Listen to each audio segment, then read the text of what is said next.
Gracias, presidente. Y en un segundo tema me gustaría retomar el asunto de Estados Unidos, preguntarle cuándo tiene planeado o previsto hablar con el nuevo presidente estadounidense, qué temas abordará además del tema migratorio, sobre todo después de las tensiones por el tema de la DEA y una comunicación de los todavía funcionarios de Donald Trump en el tema de la política energética mexicana. Pues la verdad que ya hablamos. Tuvimos una muy buena conversación desde Valladolid, Yucatán, con el presidente Biden. Hablamos por teléfono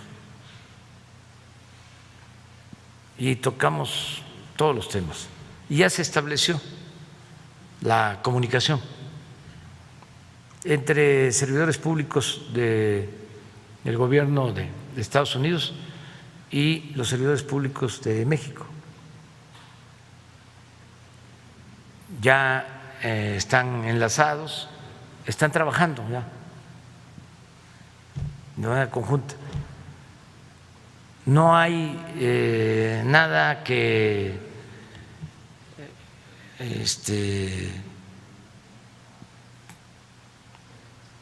sea urgente, pues lo que él plantea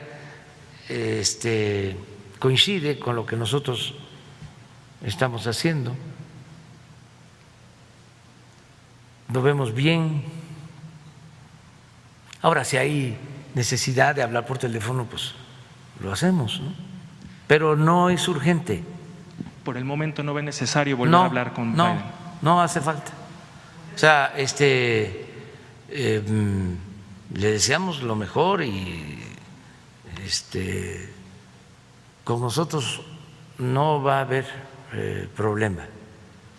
Él lo sabe y nosotros también sabemos que no vamos a tener ningún problema con su gobierno, porque pues todo está muy claro. Va a haber respeto mutuo, respeto a la soberanía. Y el asunto energético pues se va a ver en su momento. Yo nada más quiero aclararles a los críticos nuestros, a la prensa conservadora, de que cuando se aprobó el tratado nosotros procuramos que el tema energético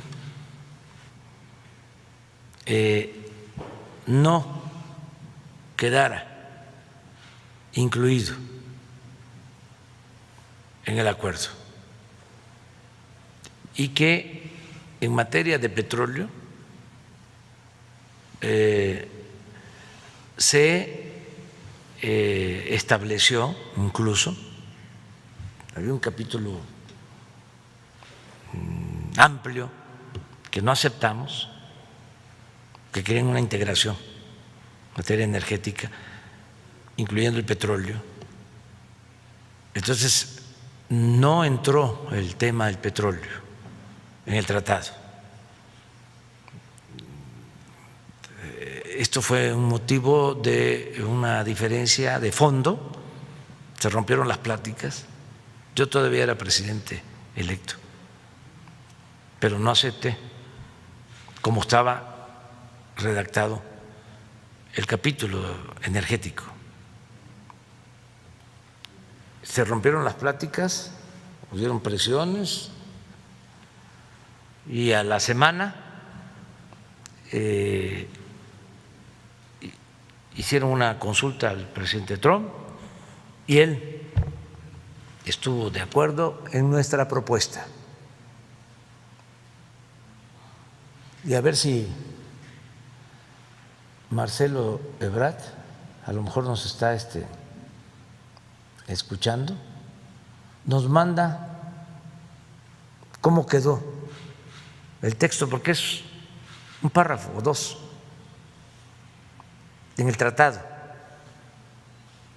para que esto se aclare, porque a lo mejor no lo saben los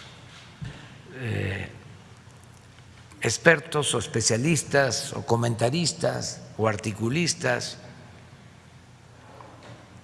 Entonces, se cuidó eso. Es más, nosotros no íbamos a aceptar el tratado si quedaba el capítulo como originalmente estaba acordado. No lo íbamos a aceptar. Por eso se puso tenso. Pero van a ver lo que quedó. Ellos se quejan fundamentalmente de un aparente bloqueo a las inversiones para energías limpias.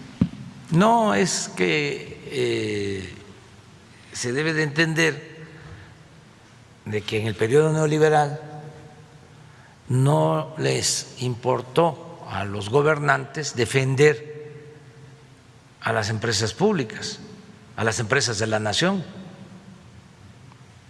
Parecían gerentes los presidentes,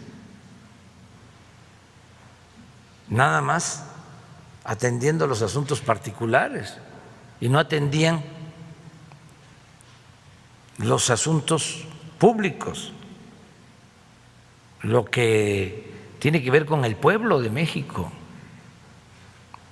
Era atender a grupos, es una política facciosa de apoyar a una minoría, apoyar a empresas. Ahora es distinto. Por eso nuestra defensa de Pemex y nuestra defensa de la Comisión Federal de Electricidad.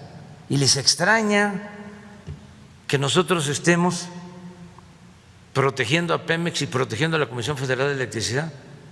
Es nuestra función. Además, si yo no protejo a la Comisión Federal de Electricidad y sigue la misma política privatizadora en la industria eléctrica, ¿cómo voy a garantizar que no aumente el precio de la luz? ¿Cómo lo garantizo?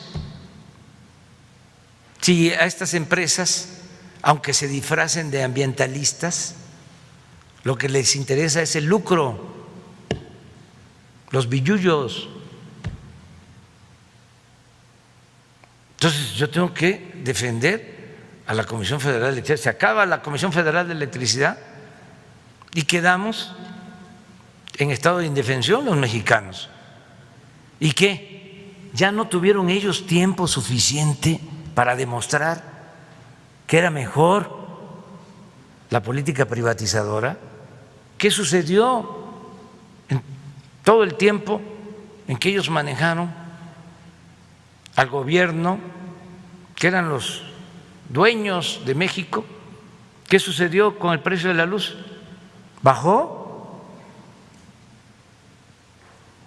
¿Se benefició la gente? ¿Se beneficiaron los consumidores? Lo mismo en el caso del petróleo. ¿Qué? ¿Bajaron los precios de las gasolinas? ¿Se benefició a los mexicanos?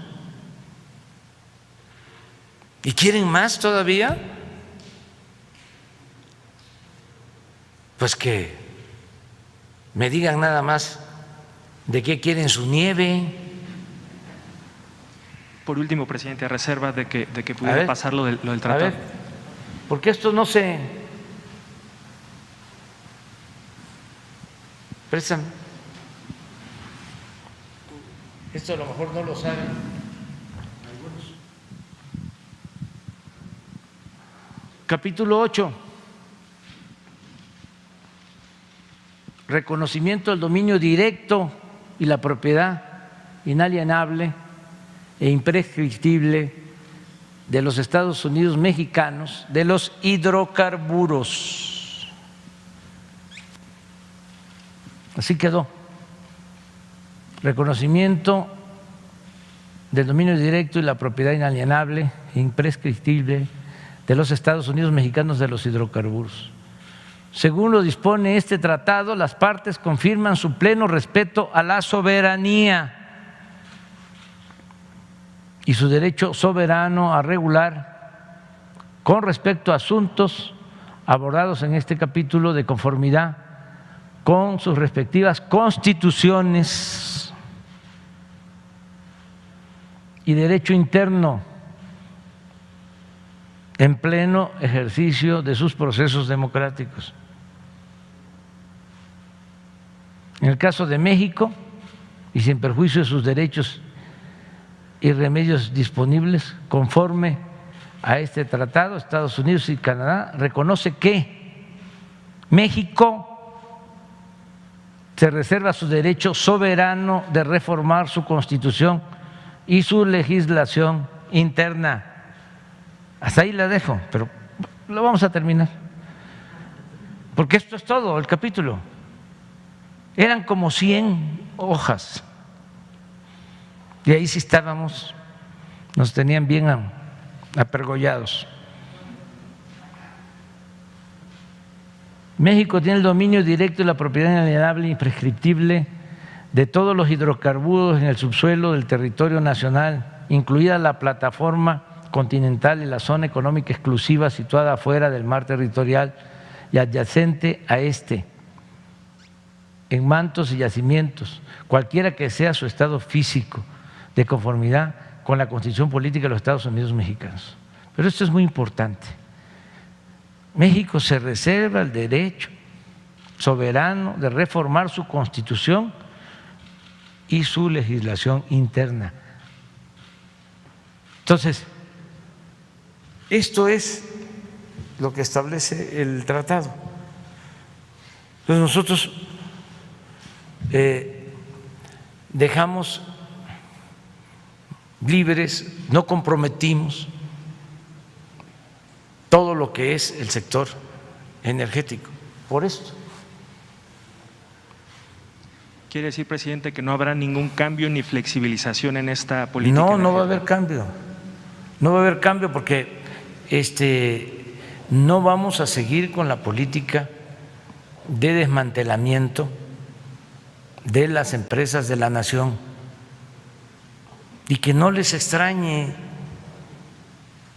ellos, como cualquier país en Estados Unidos, defienden sus ramas económicas estratégicas. Ahora el presidente Biden, ayer, ¿qué decidió?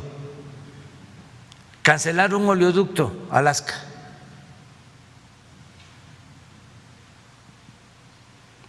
Ayer.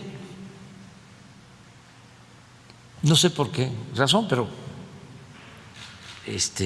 debe ser por cuestiones ambientales o por no convenir así a Estados Unidos. Fue de las primeras medidas que se tomó. A ver, ¿por qué no nos manda Marcelo las decisiones más puntuales en esta materia, a lo que estoy ahora refiriéndome? Todo esto ayuda mucho para que quienes nos están viendo, quienes escuchan, pues tengan todos los elementos. Y por eso no debe de haber ninguna preocupación, porque todo está escrito, pactado, acordado. No era aprobar cualquier tratado, era aprobar lo que no nos perjudicara a los mexicanos. Y tuvimos muchas presiones cuando se negoció este tema, muchas más. Les comento, una semana se rompieron las pláticas y se argumentó que si se daba a conocer de que estaban rotas las pláticas por esto, se iba a generar una crisis financiera. O sea, todo esto también como amenaza para que cediéramos y aceptáramos lo que ya estaba propuesto, que un día lo voy a dar a conocer.